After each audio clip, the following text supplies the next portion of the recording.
नजर आएंगे। अच्छा मंजी, जिस तरीके से जयंत के जिक्र चला है उत्तर प्रदेश में कहीं ना कहीं असमंजस की स्थिति में नजर आ रहे हैं, वहीं चंद्रशेखर आजाद रावण अब तक भी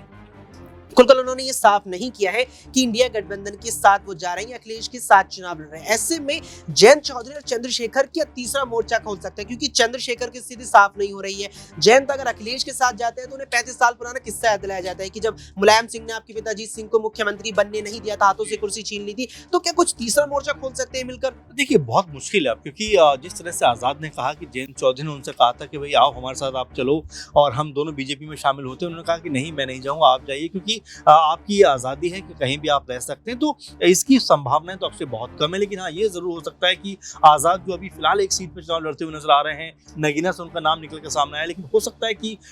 सूबे की कुछ और सीटों पर भी अपने प्रत्याशी उतारने के लिए वो बात करते हुए नजर आए, क्योंकि अभी भी सपा से बहुत खुश नहीं है, क्योंकि कल बहुत बड़ा दिन है। 15 मार्च उनके लिए एक अहम दिन होने वाला है, क्योंकि उन्होंने कहा भी है कि इस दिन मैं कोई बड़ा ऐलान करने वाला हूँ, एक बड़ी रैली को भी संबोधित करने वाले हैं नगीने के अंदर। तो यहाँ पर आज़ाद जो है कोई बड़ा फैसला कर सकते हैं, बड़ा ऐलान कर सकते हैं, और यहाँ क्या वाकई वो सपा के साथ रहना चाहेंगे या फिर जो एक कयास लग रहे हैं कि वो बीएसपी के साथ भी आ सकते हैं, तो क्या कुछ ऐसा होता हुआ दिखाई पड़ेगा। फिलहाल कल बहुत इंपॉर्टेंट दिन है, लेकिन हाँ ये भी बात सही है कि आज़ाद ने जिस तरह से कहा है कि सियासत में कोई किसी का दुश्मन नहीं होता, कभी भी जो स्थिति जो बदल जाती है, पलट जाती है और हमें उसके साथ में चलना पड़ता है। तो यहाँ पर उन्होंने विकल्प के तौर पर खुला रखा, क्योंकि बीएसपी और बीजेपी का गठबंधन भी हो चुका है इससे पहले और वहाँ पर सरकारें भी चल चुकी हैं। तो ऐसे में भी अगर एएसपी अगर जाती है बीजेपी के साथ में तो कोई बहुत हैरानी की बात नहीं होगी। लेकिन फिलहाल आज़ाद ने कहा है कि हमारी विचारधारा उनसे बहुत अलग है, तो हो सकता है कि इस चुनाव में तो हमारा जो उनके साथ जाना नामुमकिन है। बिल्कुल, यहाँ पर चंद्रशेखर आजाद का बीजेपी के साथ जाना नामुमकिन है। अब ऐसे में